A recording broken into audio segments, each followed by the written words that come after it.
G'day guys, this is Captain Noob here today with yet another wacky weapon. This one is the Alien Blaster Rifle, so let's get into its attachments and I'll explain how this thing's going to work. So for the barrel, we've got a improved sniper barrel from the laser rifle. The grip on this one is a short stock, and this is just to give us the animations of the grip of the two-handed, so we've got one hand in here instead of having it as a pistol. We've got the broad-sided multi-shot canister in the position of where you put the mag, and this is just to greatly increase the ammo capacity. We've got the short scope from the Alien Blaster just to make it look more Alien Blastery, and the assault rifle suppressor just to finish off this little bit of a barrel here and make it look like it's sort of a stealthy weapon. The legendary effect is powerful, so that's going to add 25% more damage. It'll just add a little bit more punch to this. So we've got a suppressed weapon that does almost 500 damage. Using that with stealth will get very, very high damage indeed. So let's get into it. Okay, so here we are in Gunner's Plaza with our Alien Blaster Rifle. You can see there that we get a respectable amount of damage, ammo capacity with this. 97, so we've got a lot of bullets to fire. And you can see here that it's a hit scan weapon, since the suppressor changes the bullets to that of a assault rifle suppressed, and the sniper rifle laser barrel makes the bullet impacts look like that. So that's pretty nice. Not sure whether it has any effect on the charging of the weapon, but those little lights on the end of the barrel don't seem to light up, so it'd be interesting if the mechanic of that existed even on a wacky weapon. You can also notice that it will also disintegrate enemies like an Alien Blaster, so that little enchantment that the Alien Blaster naturally has carries over to it, which is pretty cool. Who doesn't like disintegrating gunners when you shoot them? And it fires just about as fast as you can pull the trigger, which if you're using a mouse, you can get a pretty great rate of fire.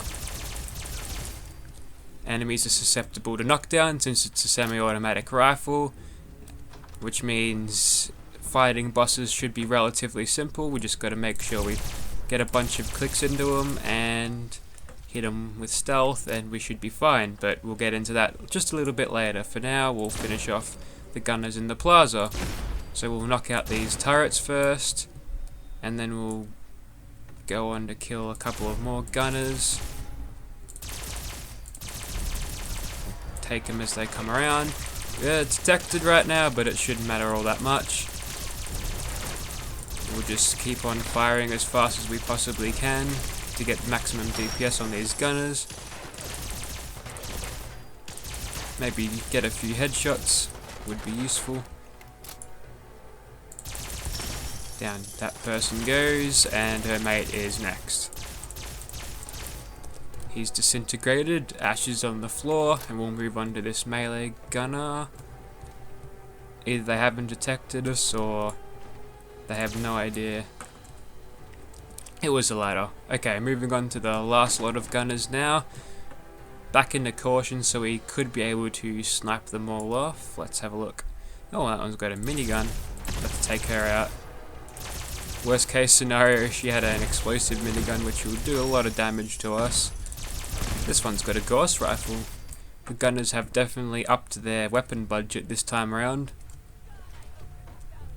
There is no bounty on me. Oh, that one's got a Gatling laser. Ooh, very nice weapons these gunners are holding on this day. Said instigating. Okay, a bad prefix for that one. What about you? Junkie's ghost rifle. Fairly useful. And plasma infused minigun. Not a bad weapon. Yeah. Gunners are arming themselves up a little bit more. So we'll knock these two turrets, and then we'll move on to some monsters. You've seen how this goes against mobs, and it's pretty damn good. Let's go kill Swan. Okay, so here's Swan, and we've got a bit of random encounter happening around here. This is just the dude who says his supplies are low and is going to Vault 81. So you might want to get out of here before I start lighting up Swan over here. So we'll just get stuck into him, doing as much damage as we possibly can. Getting RSI from clicking too fast, possibly. Now we'll let him get back up, and then we'll just knock him down to the ground again. We'll get as many sneak attack crits as we possibly can. It's useful when he's on the floor because he doesn't get close enough to detect us. Depending on the range of this weapon, we might be getting a bit of a damage penalty shooting at a target this far out, but it should be okay. Another 97 rounds gone into him, and we're still doing alright. Can VATS detect him out here? No, it can't, so we're probably a little bit too far out of this weapon's operating range, so we'll try to get a little bit closer. It shouldn't be a problem when he's down there, so he probably won't get detected. And we just perpetually can knock him down with the sniper perk and kill him very easily. Okay, now he's found us. It won't be a problem because we can just keep knocking him down. Looks like it is 6 o'clock because the night vision just procced. There's a Mirelurk down there getting stuck into him. Yeah, go get him, Mirelurk. We'll knock him down once more.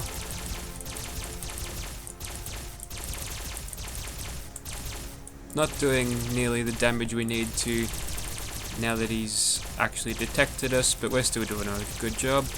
Main problem with this weapon here is I think it does suffer from the mandatory charging of the laser rifle sniper barrel, but we eventually got him. Just had to shoot a couple of 1,000 rounds at him.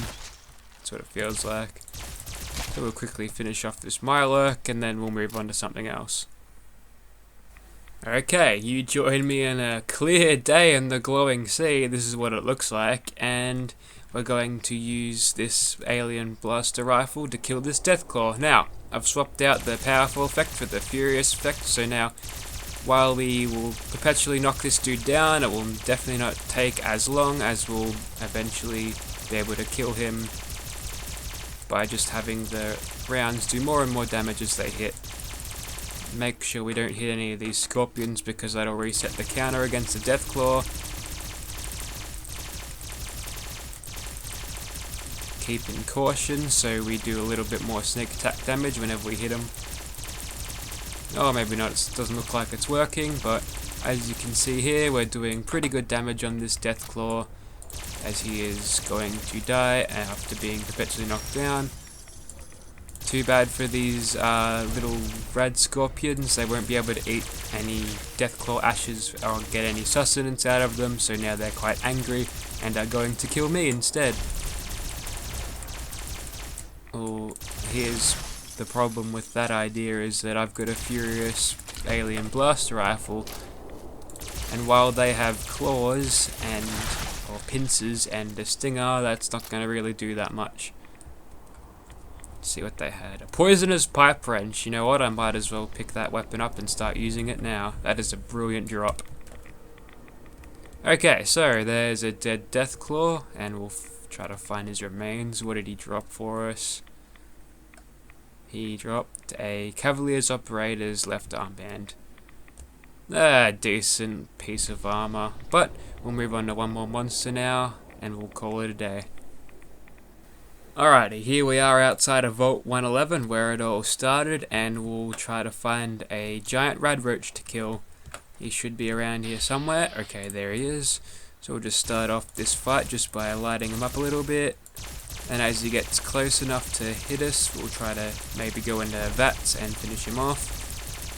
Because when he's charging at you, having a scope is a pretty bad way to try to kill this dude because he likes to charge at you. But as you can see there, we've kept stealthy enough to kill him just like that. What'd you have on you? A VATS enhanced 10mm pistol. I've seen better.